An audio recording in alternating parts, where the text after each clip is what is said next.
Luke had lived most of his life under the wide sky with only horses, dust, and long days of ranch work as company. People in town often said he was a quiet man, someone who spoke little but worked hard and kept to himself. He had no family left, no close friends nearby, and no reason to stay in the same place anymore. One evening, while sitting outside a small trading post, he overheard two men talking about a ghost town out in the desert that was being sold for only $100. At first, he thought it must be a joke. A whole town, even an old and broken one, for such a small price? But the men swore it was true. Nobody lived there anymore. The place had been abandoned for 20 years, and now the owner just wanted to get rid of it. That night, Luke lay awake thinking about it. He imagined the empty streets, the stillness, the freedom to build something new without anyone interfering. He didn't expect much. He wasn't dreaming big. He only wanted a quiet place where he could live without feeling like the world was watching him. By morning, he had made up his mind. He went to the county office, signed the papers, paid the $100, and became the official owner of Dust Creek, the ghost town everyone had forgotten. Luke spent the next 2 days preparing for the trip. He packed tools, food, rope, bedding, and enough water to last several days. The long ride across the desert didn't worry him. He was used to loneliness and long journeys. But as he headed toward his new land, he felt something unusual, a pull inside his chest, like a new beginning was quietly waiting for him at the end of the road. By the third afternoon, the sun hung low in the sky, and Luke finally saw the outline of the ghost town. The wooden buildings stood silent against the sand, their roofs warped by years of heat. An old church leaned slightly to one side, its bell missing. The saloon doors hung crooked.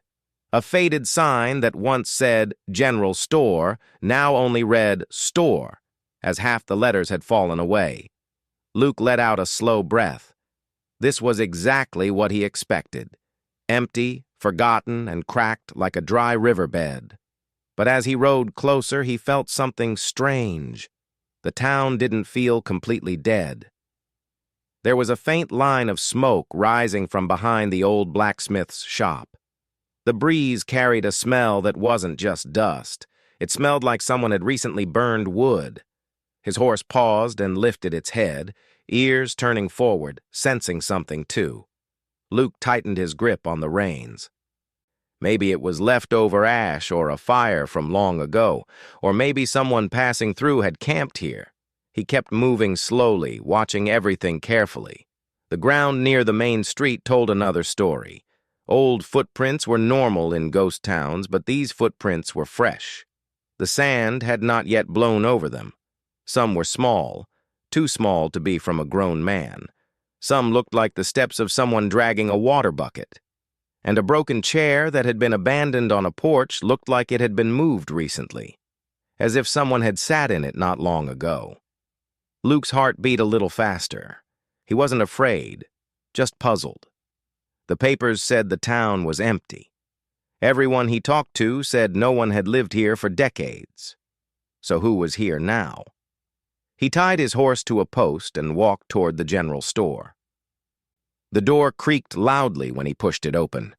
The inside was dark, filled with dust floating in the sunlight that slipped through the broken roof. Old shelves stood empty except for rusty cans and a few broken jars. Luke stepped inside carefully. He didn't want to startle anyone if someone really was here. The air felt heavy, not like a place untouched for years, but like a place where someone breathed, slept, and waited. Then he heard it, a soft gasp. It came from behind the counter. Luke turned slowly, not wanting to scare whoever it was. When he looked behind the counter, he saw a young girl crouched low, hugging her knees. Her hair was messy and her cheeks were thin, but her eyes were bright and wide with fear. She stared at him without blinking. She looked no older than 7 or 8. Before Luke could speak, another sound echoed in the room, the sharp, hurried steps of someone approaching. A woman appeared from a doorway behind the counter, her face tense, her shoulders stiff, and her hand gently pushing the child behind her. She looked worn, like someone who had lived many hard days. She wasn't old, maybe in her early 30s, but her eyes carried the weight of someone older. "Leave," she said firmly, her voice shaking just a little. "Please, leave us alone." Luke lifted his hands slowly, showing he had no weapon drawn. He spoke in a calm voice. "Ma'am, I didn't mean to scare you. I didn't know anyone lived here." The woman didn't relax. She stepped in front of the child completely, blocking Luke's view. Her eyes narrowed with suspicion. "This town is empty. There's nothing here for you. Just go." Luke took a small step back to give her space. "I'm sorry," he said softly. "I bought the town. I thought it was abandoned." The woman's eyebrows pulled together in confusion and fear. She looked like she didn't know whether to believe him. Luke didn't move any closer. He kept his voice gentle. "I don't want trouble. I don't want to push anyone out. I just came to see what I bought." The girl behind her whispered something too soft for Luke to hear, but the woman turned slightly and soothed her in a low voice. Luke watched them quietly. Something about them didn't look threatening. They looked tired, hungry, scared, and alone. The woman glanced at him again. "We don't have anywhere else to go," she said. "Please, just let us stay hidden. Nobody ever comes here." Luke understood now. They weren't staying here because they wanted to. They were staying because they had no choice. He could see the fear in the child's eyes and the desperation in the mother's voice. They had been hiding from the world for so long that even a stranger like him felt dangerous. He didn't want them to feel that way. "Ma'am," he said quietly, "I'm not here to hurt anyone. You and your little girl don't have to hide from me." The woman hesitated. Her eyes softened just a little, but she was still guarded. Luke could tell she had been protecting her daughter alone for years. Anyone unexpected felt like a threat. "I'll leave you for now," Luke added gently. "I'll look around the rest of the town. If you want to talk later, you can. If not, I won't force anything." He backed away slowly, giving them plenty of space. When he reached the door, he saw the little girl peeking from behind her mother's arm, still studying him with curious, frightened eyes. Outside, Luke let out a long breath he hadn't realized he was holding.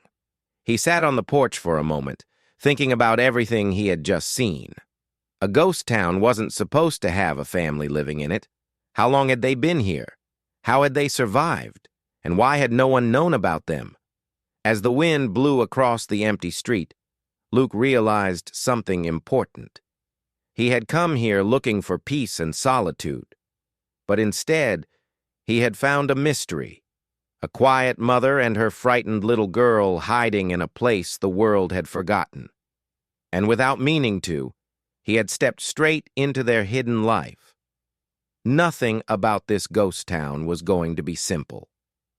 But for the first time in a long time, Luke felt like maybe his lonely life was about to change in ways he couldn't imagine. Luke stood outside the general store for a long moment, trying to understand the situation he had walked into. He had bought a ghost town expecting emptiness, silence, and space to breathe. But instead, he had stumbled upon a mother and child who were living like shadows inside a forgotten place. He couldn't force them out, and he had no desire to. Something in their frightened eyes stayed with him, especially the little girl's small voice and the way she hid behind her mother. He walked down the dusty street slowly, giving them time and space. He visited the small buildings one by one, not to check ownership, but to clear his mind. The old saloon had broken windows and a door that barely hung on its hinges. The schoolhouse still had chalk marks on the board, frozen in time from years ago. The blacksmith's shed seemed more solid, and the smoke he saw earlier still drifted faintly from the chimney. Someone had been using it, recently too. He kept thinking about the two strangers. Their clothes looked worn, their faces thinner than they should be. They had been living here for years, maybe only surviving day by day. Luke understood loneliness, but the kind they were living in felt far heavier. He wondered why they chose this place. Were they hiding? Were they running from something? Or was this simply the only place they could afford to exist? He didn't want to guess. He wanted to help, but he also didn't want to push too quickly. So he decided to show with actions that he meant no harm. He walked toward the old well near the center of town. It was a crooked structure with dried mud around it and a bucket that had fallen apart long ago. When he pulled the rope, he barely heard water at the bottom. No wonder the woman looked so tired. Hauling water from a nearly dry well every day must have been exhausting, especially with a child. Luke took off his hat and wiped sweat from his forehead. He had fixed dozens of wells before. Ranch work had taught him more than just how to rope cattle. He knew how to repair wood, mend fences, and restore whatever the land tried to break. He decided he would start with the well. If the woman saw him working, maybe she would understand that he wasn't here to take anything away from her. He unpacked his tools from his wagon and got to work. The sun was strong, but the quiet wind made the task peaceful. He replaced broken boards with pieces from an abandoned shed. He tightened the rope, cleaned out the inside, and checked the water level more carefully. It was low, but not hopeless. With enough digging and clearing, it could give water again. As he worked, he felt eyes on him. He didn't turn around, but he knew someone was watching. After a while, he heard small footsteps behind him. Soft, hesitant, careful. Then a tiny voice said, "Mama says you're fixing the water." Luke turned slowly. The girl from the general store stood a few feet away, holding a small tin cup in her hands. She looked nervous but curious. Luke offered a gentle smile. "Just trying to make it better," he replied softly. "Does it work very well?" She shook her head. "Sometimes it gives a little, sometimes nothing. Mama says we just have to be patient." Luke nodded. "Patience is good, but maybe we can help it along." The little girl's eyes widened, and she looked both surprised and hopeful. "Can you really fix it?" "I'll try my best," Luke told her. She stood quietly, watching him work. Every once in a while, she asked a small question about tools or about how the well worked. Luke answered each one kindly. Her presence made the work feel lighter. After some time, the woman appeared a short distance away. She carried a basket with a few vegetables and old cloth. She didn't come too close, but she watched Luke carefully. Her expression was still guarded, but the fear wasn't as sharp as before. She called out to her daughter, "Ruth, come here." The little girl hurried back to her mother, but kept glancing at Luke, as if she didn't want to miss anything. Luke raised a hand politely. "The well should work better by evening. You'll have more water soon." The woman gave a small nod. She didn't thank him, but her eyes softened. Luke understood that people who had suffered for years didn't trust easily. He didn't expect her to open her life to him.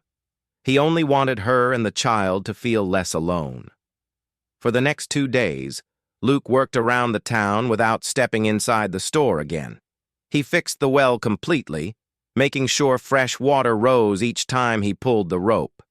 He repaired a section of the fence near the schoolhouse, cleared tumbleweeds from the porch of the saloon, and checked the roofs for leaks.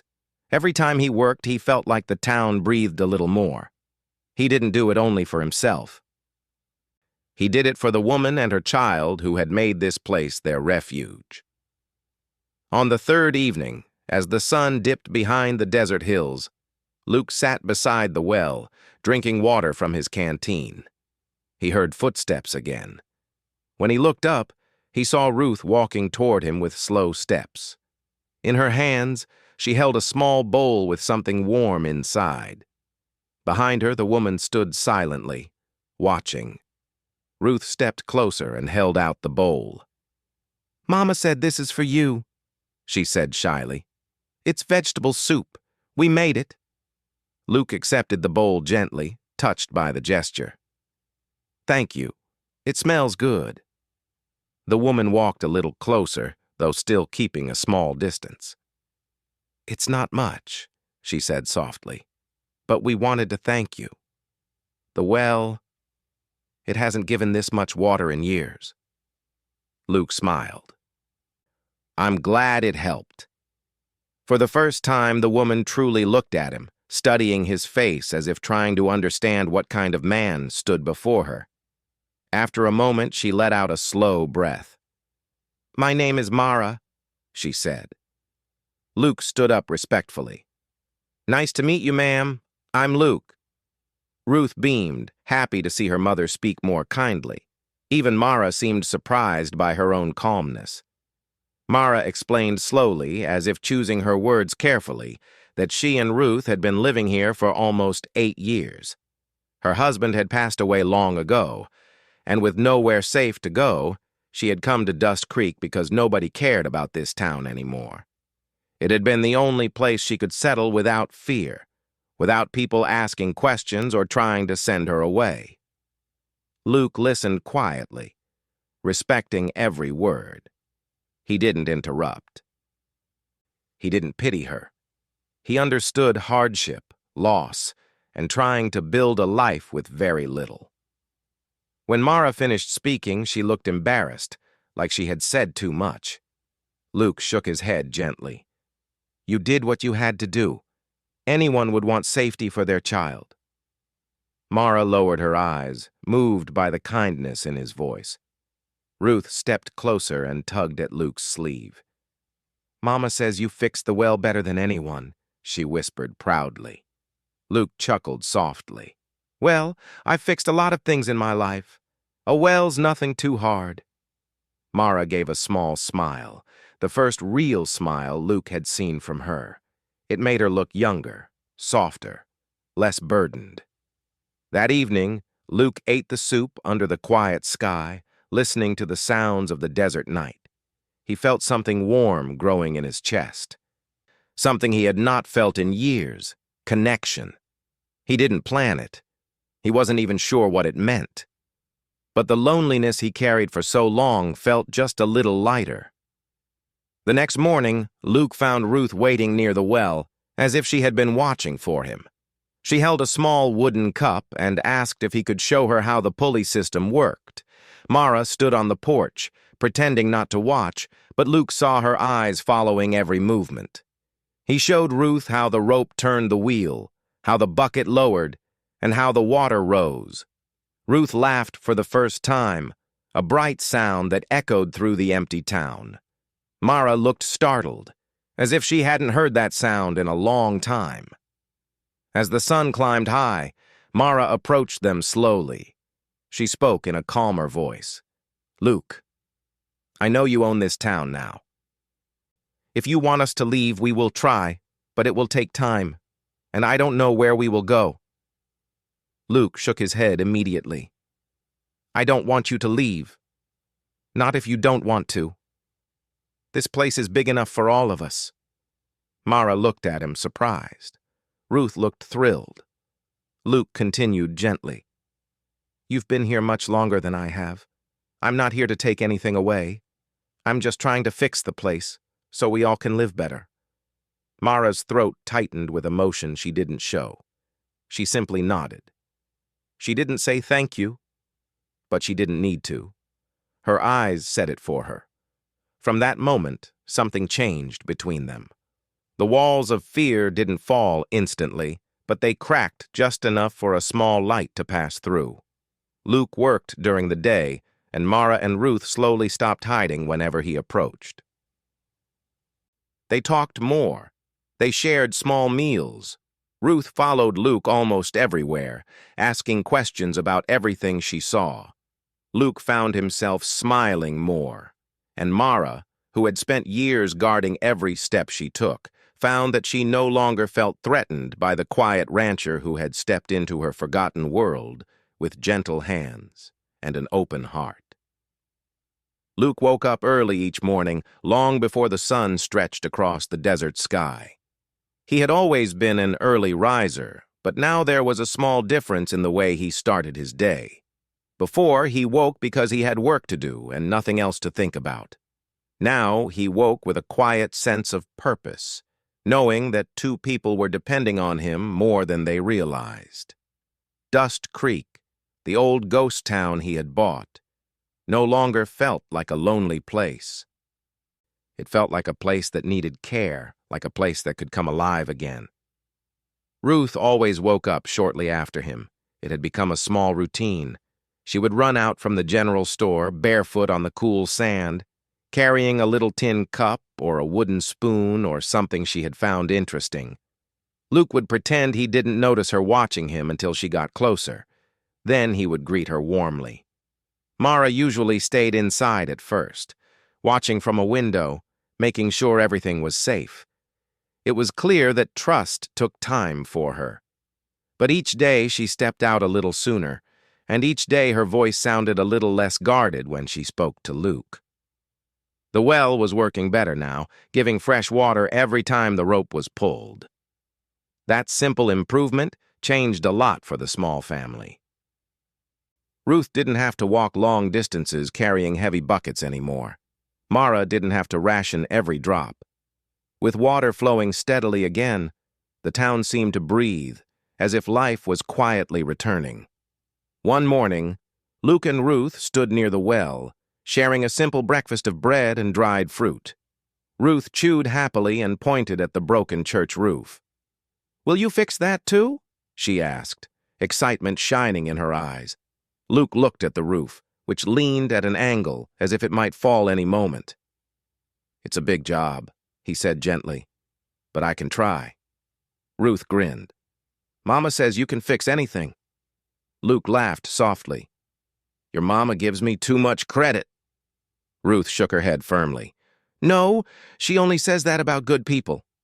Luke looked down at the little girl, touched by her innocence. He saw a spark of hope in her eyes that had not been there when he first arrived. He wondered how long she had lived without knowing what hope felt like. Later that day, Mara approached with a small basket. "I washed your clothes," she said quietly, handing him neatly folded shirts and trousers. Luke blinked, surprised. He hadn't asked her to do that. In fact, he hadn't even noticed she had taken them. He accepted the basket gently. "That's very kind of you," he said. "You didn't have to." Mara shrugged lightly. "You've done so much for us. It was something I could do in return." Her voice held a softness that hadn't been there before. Luke thanked her, and Mara gave a small nod before walking back. Ruth stayed behind, lifting her face to Luke with an excited expression. "We're making a garden," she announced. Luke raised his eyebrows. "A garden? Here?" "Mama says the soil behind the saloon is good," Ruth said proudly. "We found a place where the ground is soft." Luke smiled. "That sounds like a great idea." Ruth lowered her voice, as if revealing a secret. "Mama smiles more now. She wasn't like that before." Luke felt something warm in his chest at the little girl's words. Mara had carried so much sadness and worry for so many years that her smiles must have been rare. If his presence brought even a small bit of comfort, he was grateful. With the garden idea in mind, Luke spent the following day clearing debris behind the old saloon. The ground there was indeed softer, shielded from the harshest winds. Mara and Ruth joined him, the three of them working side by side under the warm sun. Ruth laughed every time she found a rock or worm, and Mara watched her daughter with a peaceful expression that grew each time. They planted a few seeds Mara had saved from past harvests. Ruth pressed each seed gently into the soil as if it were something precious. Mara watered the ground with care. Luke stood back and watched them, smiling at the simple beauty of the moment. It wasn't grand or loud. It was calm, gentle, and full of meaning. By evening, the sky turned orange with streaks of gold and purple. Luke walked through the town, checking the roofs for weak spots. He knew the desert weather could be harsh, and he wanted to make sure the buildings were safe. As he inspected the church, dark clouds gathered on the horizon. Mara noticed it too and walked over, her face tense. "Storm?" she said quietly. Luke nodded. "A big one." Ruth clung to Mara's leg. She had probably lived through storms in this ghost town before, with no one but her mother to protect her. Luke knew how scary thunder sounded in empty buildings. "We should all stay in the blacksmith shed," Luke said. "It's the strongest building here." Mara hesitated but agreed. When the first winds started pushing sand across the streets, Luke hurried to help them move supplies, blankets, lanterns, food, and water. Ruth held his hand tightly, trusting him completely now. Mara watched Luke carefully but without fear. She let him guide them, and that trust meant more than any words she could say. When the storm hit, it came fast. The sky roared and rain pounded the ground so hard it sounded like stones falling. Wind tore through the streets, shaking loose boards and slamming broken doors. Luke closed the blacksmith shed door and secured it with a metal latch. Mara and Ruth sat close together on the floor, wrapped in blankets. Luke sat a little distance away, giving them space, but staying close enough to comfort them if they needed it. Thunder cracked loudly and Ruth jumped. Mara held her close, whispering soothing words. Luke watched them quietly, his heart aching with a feeling he couldn't explain. This little family had weathered storms alone for years, and now he was part of their shelter. The thought humbled him. After a while, Mara looked at Luke, her voice soft and tired. "I've lived with fear for so long. I forgot what it feels like to rely on someone." Luke met her eyes gently. "You're not alone anymore," he said. "Not while I'm here." Mara's eyes glistened, but she blinked the emotion away. Ruth crawled a little closer to Luke, leaning against his arm as if seeking safety. Luke placed a steady hand on her back, comforting her. The storm lasted long into the night. They talked quietly to pass the time. Ruth asked Luke about horses, and he told her stories about the ones he had raised. Mara listened, sometimes smiling softly, sometimes tearing up when he spoke about losing family. She shared a few things, too. Small pieces of her past, enough to show she trusted him, but not enough to open old wounds fully. By dawn, the storm was gone. The sky was pale blue, and the town looked battered but standing. Luke walked outside to inspect the damage. The church roof was worse than before. A few boards had blown off houses, and the saloon doors were now lying on the ground. But it could all be fixed.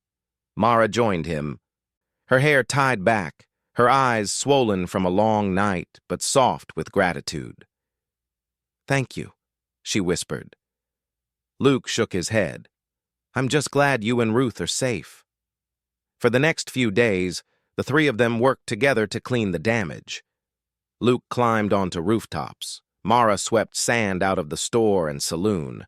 Ruth carried small items from one place to another, insisting she was helping with important work. They shared meals, shared stories, and shared quiet moments that felt almost like a real family. One afternoon, when the sun was warm and the sky clear, Luke helped Ruth climb onto a gentle old horse he had brought with him. He walked beside her as the horse stepped slowly around the main street. Ruth laughed so loudly that it echoed through the entire town. Mara watched from the porch, her arms crossed but her eyes shining with pride and happiness. Luke looked up at her. She gave him a small nod, the kind of nod that said more than words could. Trust, gratitude, maybe even something deeper. Day by day, Luke felt something growing inside him. He cared for Mara and Ruth. He cared for this town. He had never expected this when he bought Dust Creek. He thought he was buying silence. Instead, he found connection, warmth, a life he didn't know he wanted. Mara felt it too. She started speaking to him without fear, asking about his day, offering him food, sharing small laughter when Ruth said something funny. She no longer kept her distance. She no longer looked at him like a stranger. She looked at him like someone who mattered. The ghost town once broken and silent, now felt alive again. And so did they. The days after the storm passed peacefully. Dust Creek no longer felt like a place where only echoes lived. With each repaired roof, each clean pathway, and each shared meal, it grew more like a home. Luke often found himself standing in the center of the town at sunrise, watching the warm light touch the old buildings. He felt a sense of belonging he had not felt in years, maybe ever. He didn't say these things out loud, but the way his heart steadied every time he saw Mara or Ruth told him exactly what he felt inside. Mara had changed, too. When Luke first arrived, fear ruled her life. Every sound made her jump. Every stranger felt like a threat. But now, she walked through the town with calm steps, her shoulders no longer tight with worry. Ruth ran freely, laughing and playing, her small footsteps echoing like music in the empty streets. The garden they planted began to show tiny green leaves pushing through the soil. Life had returned to this forgotten place in more ways than one. One warm afternoon, while Luke was repairing one of the church beams, he heard the sound of a wagon approaching from far away. The wooden wheels creaked over the sand, kicking up dust as it rolled closer. Luke frowned. Dust Creek hadn't seen a visitor in a long time. Mara stepped out of the general store and looked at him nervously, her hand instinctively reaching for Ruth's shoulder. A tall man wearing a dark suit and a hat climbed down from the wagon. He wasn't a traveler or a drifter. He carried a leather folder and looked like someone from an office in the city. He walked straight toward Luke, with an expression that told Luke this wasn't a friendly visit. "Are you Luke Hargrove?" the man asked, voice formal. Luke nodded. "Yes. Can I help you with something?" The man opened his folder, flipping through papers. "My name is Mr. Alden. I'm here on behalf of the county. We're reviewing old land records and came to inspect the property you purchased." Luke felt tension rise quietly in his chest. "You're welcome to look around," he said calmly. "I've been fixing the place up." Mr. Alden nodded, then looked toward the general store, his eyes narrowing when he noticed Mara and Ruth standing near the porch. "Who are they?" he asked sharply. Luke stepped slightly in front of them, not aggressively but protectively. "They live here," he said simply. Mr. Alden looked surprised. "They live here?" "The deed states this town was abandoned. This property was sold under the belief that no residents remained." Mara stiffened, holding Ruth closer. Ruth hid behind her mother's skirt, peeking out with frightened eyes. The fear Luke had worked so hard to help them forget returned instantly. "They've been here for years," Luke explained. "They weren't hurting anyone. They weren't causing trouble." Mr. Alden shook his head. "That doesn't matter. They're living on county land without permission. They'll need to vacate immediately." Mara's face went pale. Ruth clung to her tighter. Luke felt anger stir deep inside him, not loud, not violent, but steady and strong. He had watched these two survive storms: hunger, loneliness, and fear. He couldn't let someone take away the only safe place they had known. "Sir," Luke said firmly, "they're not strangers to this land. They've made a life here long before I arrived." Mr. Alden didn't soften. "That's irrelevant. They have no legal claim. Unless they leave, the county can take action." Luke took a slow breath, thinking carefully. He didn't want to argue, but he also refused to stand aside. "What if I give them part of the land?" he asked. "Legally, through my ownership." Mr. Alden blinked in surprise. "Transfer land to them?" "Yes," Luke said. "A fair portion. Enough for them to stay. Enough for them to be recognized as legal residents." Mr. Alden hesitated. "You're willing to sign over part of your property? The property you just bought?" Luke glanced back at Mara and Ruth. Mara's eyes were filled with fear and confusion. Ruth looked like she might cry. Luke turned back to the official. "Yes," he said strongly, "if it means they can stay." Mara stepped forward slightly, her voice trembling. "Luke, you don't have to do that." Luke turned to her, his eyes gentle but steady. "Yes, I do." Mr. Alden sighed. "It's unusual, but it can be done. You'll need to sign documents stating the transfer. They will be registered under the county as residents of the land you give them." "Then bring the papers," Luke said. "I'll sign." Mr. Alden took out several forms from his folder and prepared them on the hood of his wagon. Luke signed each one carefully, determined and unshaken. Mara stood nearby, speechless. Ruth held on to Luke's arm as if afraid he would suddenly disappear. After reviewing the papers, Mr. Alden closed his folder. "Everything looks correct. They may stay. The land you transferred is now legally theirs."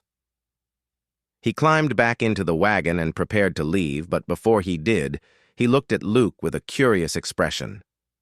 "Most people wouldn't do something like that," he said. Luke answered simply, "Most people don't meet a family like them." Mr. Alden tipped his hat and rode away, leaving the three of them standing in the golden afternoon light. Mara stared at Luke with tears filling her eyes. She looked overwhelmed, unsure how to speak. "Why?" she whispered. "Why would you do that for us?" Luke looked at her calmly, his voice soft but full of truth. "Because this place is your home, because you deserve peace, and because you're not alone anymore." Mara covered her mouth with her hand, tears spilling quietly down her cheeks. Ruth wrapped her arms around Luke's waist, holding him tightly. Luke placed a gentle hand on her small back. Mara stepped closer, placing her hand over Ruth's, and Luke felt the weight of everything they had endured. The fear, the struggle, the loneliness, all of it finally had a chance to fade. That evening, as the sun set behind Dust Creek, the three of them stood outside together, watching the sky turn orange, then pink, then deep purple. The old buildings cast long shadows, but none of them felt cold or empty anymore. The town was no longer a forgotten place. It was alive, warm, and full of promise. Luke fixed a few lanterns and hung them along the main street. Their warm light flickered across the wooden structures, giving the town a gentle glow. Mara and Ruth prepared a simple meal, and they all sat together outside, eating quietly under the open sky. Ruth talked excitedly about the garden and asked Luke if he would teach her more about horses. Luke promised he would. Mara listened with soft eyes, the fear in her fading more each day. As the stars appeared one by one, Luke felt a deep peace settle in his chest. He had come here alone, searching for silence, but life had given him something far better, a purpose, a home, and two people who had become precious to him without him even realizing it. When Ruth leaned her head on his shoulder, tired from the long day, Mara looked at him with a gentle expression that said more than words ever could. Luke felt his heart warm. He didn't need to say anything. The moment spoke for itself. The ghost town was no longer a ghost town. It was a place where a quiet rancher found a family he never expected. A place where a mother and child, lost for years, finally found safety. A place where broken buildings stood strong again, filled with laughter, hope, and quiet love. From that day forward, Dust Creek was known not as an abandoned town, but as a small desert home where three lonely souls came together and built a new life, a life no one had planned, but one none of them ever wanted to let go.